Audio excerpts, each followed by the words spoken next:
नमस्कार दर्शक बंधुरा आबारो एक दारुण स्वादेर रेसिपिर साथे आमार रान्नाघरे आपनादेर स्वागत जानाई। आज के बानाबो पनिरेर रेसिपि, बानाबो पनिर भुर्जी जेटा लुचि रुटी परोटार साथे दारुण लागे खेते। खूबই सहजभावे माने खूब ताड़ाताड़ी तैरी हये जाय। तो रातेर डिनारे এই पनिर भुर्जी बानिয়ে খেতে পারেন। তো তার জন্য এখানে আমি একটা প্যান বসিয়ে দিয়েছি। প্যানেতে আমি 2 টেবিল চামচের মতো বেসন দিয়ে দিচ্ছি। আপনারা যে কোনো বেসন নিতে পারেন, আমি যে কোনো বেসন নিয়েছি।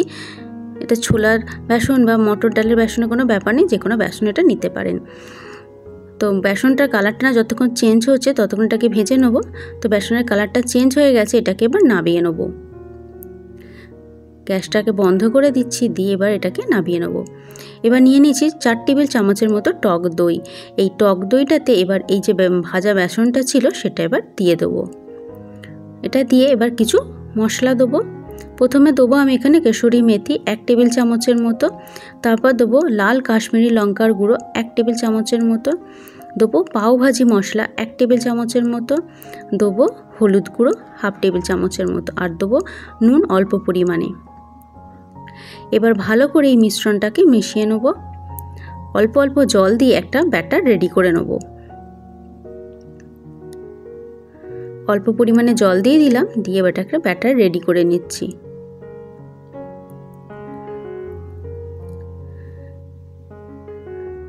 এই পনির ভুর্জিটা লুচি রুটি পরোটা বা যে কোনো রাইসের সাথেও খেতে ভালো লাগে, কিন্তু বেশিরভাগ লুচি বা পরোটার সাথেই কম্বিনেশনটা ভালো যায়।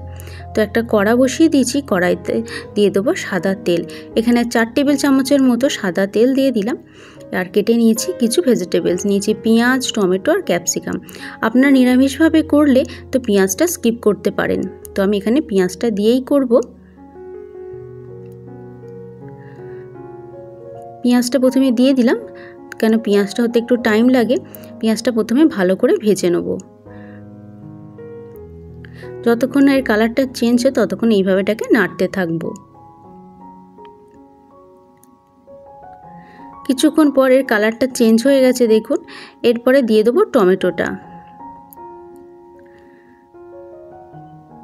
টমেটোটা দিয়ে দেবো এতে অল্প পরিমাণে নুন। নুন দিলে এটা তাড়াতাড়ি হয়ে যাবে, টমেটোটাও গলে যাবে, পেঁয়াজটাও গলে যাবে।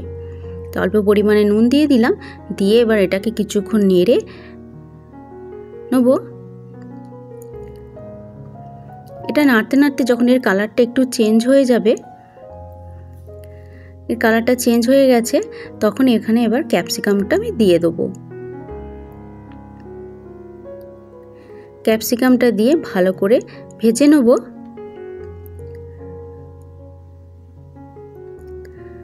ভালো করে ভাজা হয়ে গেলে যে মিশ্রণটা মিশিয়ে রেখেছিলাম দই, বেসন আর মশলা দিয়ে, সেটা এবার দিয়ে দেবো। এটা দিয়ে এবার কন্টিনিউ নাড়তে থাকবো যতক্ষণ না এটা থেকে তেল ছাড়ে। এতে আর জল দেওয়ার প্রয়োজন হবে না, কারণ পেঁয়াজ টমেটো গলে গেলে অটোমেটিক্যালি জল বেরোবে। তাই এটাকে এবার নাড়বো যতক্ষণ এর থেকে তেল বেরোয়। তার জন্য এটাকে কিছুক্ষণ চাপা দিয়ে রেখে দেবো। চাপা দিয়ে রেখে দিলে টমেটো পেঁয়াজ গলে যাবে, অটোমেটিক্যালি এর থেকে জল বেরিয়ে আসবে। কিছুক্ষণের জন্য এটাকে চাপা দিয়ে রেখে দিয়েছিলাম। কিছুক্ষণ পর মশলা থেকে তেল ছেড়ে দিয়েছে ভালো মতো।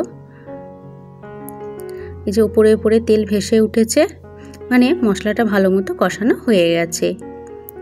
এটাকে আবারও একটু ভালো করে নেড়ে নিচ্ছি। তারপর এখানে 300 গ্রামের মতো আমি পনির নিয়েছি।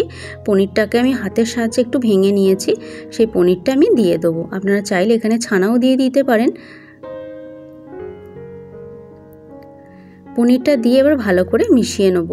আর এতে জল দেওয়ার প্রয়োজন হবে না, কারণ এটা খুব একটা পাতলা হয় না, এটা শক্ত শক্তই হয় একটু, তাই আর জল দেওয়ার প্রয়োজন হয় না। যদি মনে হয় তাহলে অল্প পরিমাণে জল একটু দিয়ে দিতে পারেন। তো পনিরটা ভালো করে মশলার সাথে মিশিয়ে নিলাম। এবারে এতে আন্দাজ মতো নুন আর চিনি দেবো। আগে নুন দেওয়া ছিল, আরও একটু স্বাদের জন্য দিয়ে দিলাম অল্প পরিমাণে নুন, আর 1 টেবিল চামচের মতো চিনি দিয়ে দিলাম। যেহেতু পনিরের তরকারি একটু মিষ্টি হলে ভালো লাগে, তাই 1 টেবিল চামচের মতো চিনি দিয়ে দিলাম। এবার নুনটা আর চিনিটা ভালো করে মিশিয়ে নেব। ভালো করে মেশানো হয়ে গেলে রেডি হয়ে যাবে আমাদের পনির ভুর্জি। ওপর থেকে কিছুটা পরিমাণে ধনেপাতা ছড়িয়ে দেবো। তো রেডি হয়ে গেল আমাদের পনির ভুর্জি। লুচি, রুটি, পরোটার সাথে দারুণ লাগে এই পনির ভুর্জিটা খেতে। রেসিপিটা ভালো লাগলে লাইক, শেয়ার, কমেন্ট, চ্যানেলটা সাবস্ক্রাইব করে পাশে থাকবেন আরও নিত্য নতুন রান্নার ভিডিও পেতে। আর এতক্ষণ ভিডিওটা দেখার জন্য আর শেষ পর্যন্ত আমার সঙ্গে থাকার জন্য আপনাদের অসংখ্য ধন্যবাদ। আপনারা সবাই ভালো থাকবেন, সুস্থ থাকবেন। পরবর্তী আবার কোনো ভিডিওতে দেখা হবে আপনাদের সাথে।